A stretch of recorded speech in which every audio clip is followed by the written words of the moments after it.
a continuar con más. La inflación en el Perú podría empezar a bajar a partir de julio de este año, según las proyecciones del Banco Central de Reserva. Precisamente estamos en comunicación con el director de Semana Económica, David Reyes, para analizar este y otros temas. David, muy buenas tardes. Gracias por estar nuevamente con nosotros en 24 horas mediodía. Quería empezar preguntándote por esta pregunta, por esta situación de la reducción de la inflación a partir del mes de julio. ¿Qué factores serían los que intervendrían en que finalmente se reduzca este índice que preocupa? Mira, de hecho, Paco, el BCR es optimista hoy en que eso va a suceder, pero otros agentes del mercado no tanto. De hecho, lo que estamos teniendo es una inflación de 6%, y Scotiabank prevé más bien que para junio y julio esta alcance el 10% antes de pronto empezar a reducirse gradualmente. Sin embargo, tanto este año como el próximo año deberíamos estar por encima del rango meta del BCR. ¿Qué es el rango meta? El BCR se establece como un parámetro entre 1% y 3% que es saludable, digamos. Hoy, el año pasado fue 5.5. Este año cerraríamos en 6 y según Credit Corp Capital, el próximo año cerraríamos en 3.3%, es decir, por encima del 3%, que sería el tope máximo saludable que se permite el BCR. Entonces, todavía no estamos para celebración. Factores globales sobre todo, hay que decirlo. Porque creo que de la misma manera como somos muy críticos con el gobierno en otros aspectos, hay que reconocer que la mayor parte de los factores por los cuales hay una inflación vienen de afuera y han ido sucediendo desde el fin de la pandemia hasta hoy. Si gustas, entramos en detalle con ellos, ¿no? Así es, no, por supuesto que sí. Tenemos el factor Mira, de la guerra entre Rusia y Ucrania, tenemos una serie de factores producto de la crisis económica del COVID. Vamos a desmenuzarlos un poquito para que el público pueda entender precisamente a qué se debe este fenómeno inflacionario global, además.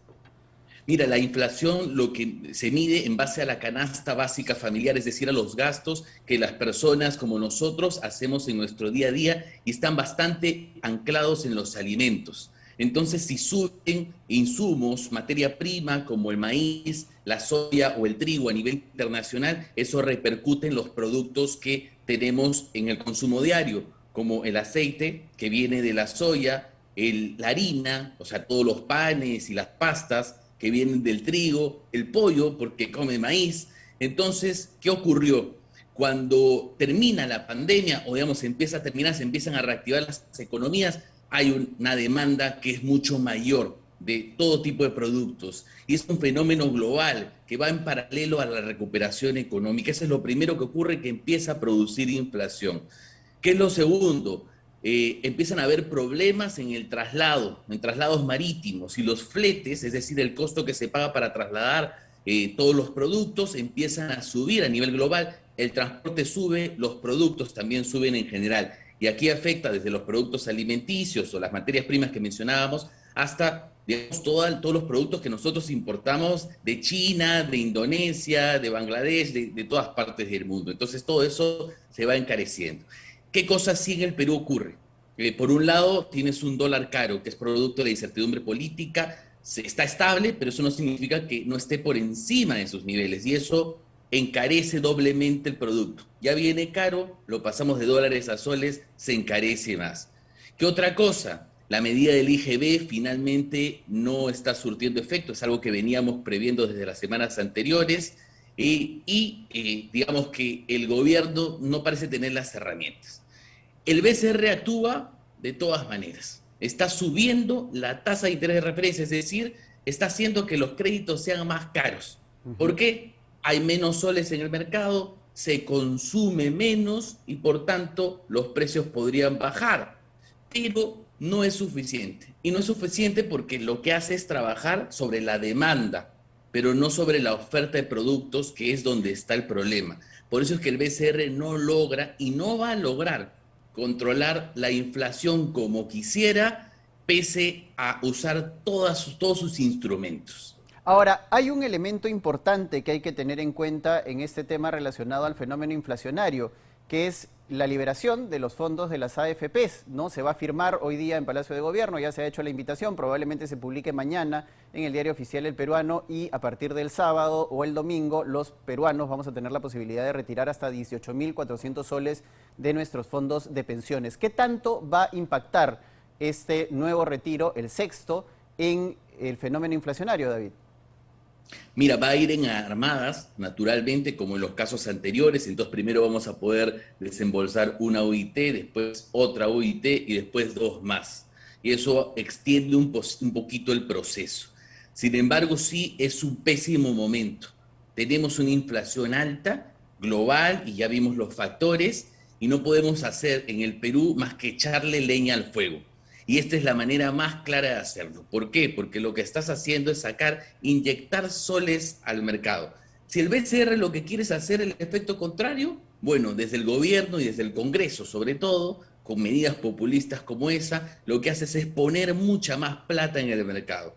Y naturalmente la gente sale a consumir. 18.000 soles, el que lo saque puede perfectamente comprarse un auto o, digamos, parcialmente invertir en un inmueble o empezar a invertir en algún pequeño negocio. Gasto.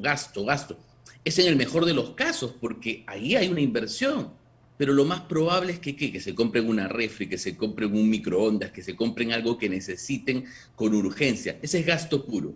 Y eso eleva los precios nuevamente. Entonces, si tenemos un efecto de inflación global, no estamos haciendo más que tomar el peor camino para elevar potencialmente la inflación. Ojalá que no. ¿De qué depende? De qué pase con ese dinero. De si finalmente cuántos lo tomen y cuánto de eso se lleve al gasto. Ahora, y ojo que también se viene la liberación de la CTS, que la ministra Chávez ha dicho que en los próximos días van a haber novedades. No ha querido adelantar más, pero ya se sobreentiende casi que el Ejecutivo no va a observar esa ley emitida por el gobierno. ¿Y eso también va a impactar en esa situación del fenómeno? Es la misma figura, es exactamente la misma figura. Es dinero que se libera. De hecho, la CTS estamos hablando con plazo hasta finales del 2023. Lo que esperábamos nosotros con la inflación, digamos, viendo no solo las cifras del BCR, sino el consenso de los analistas del mercado, es que se empiece a estabilizar, empiece a reducirse en el segundo semestre del 2023. Entonces, claro, mal momento.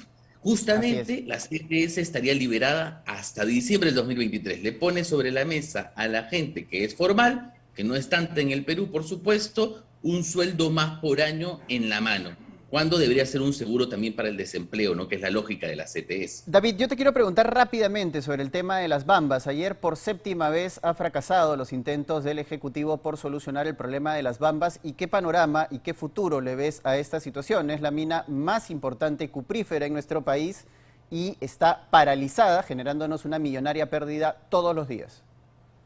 Mira, hay dos maneras de verlo.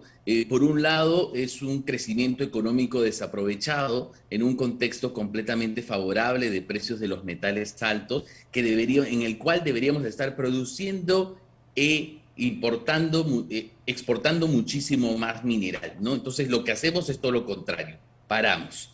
Y paramos con una inercia absoluta del gobierno de no encontrar una solución.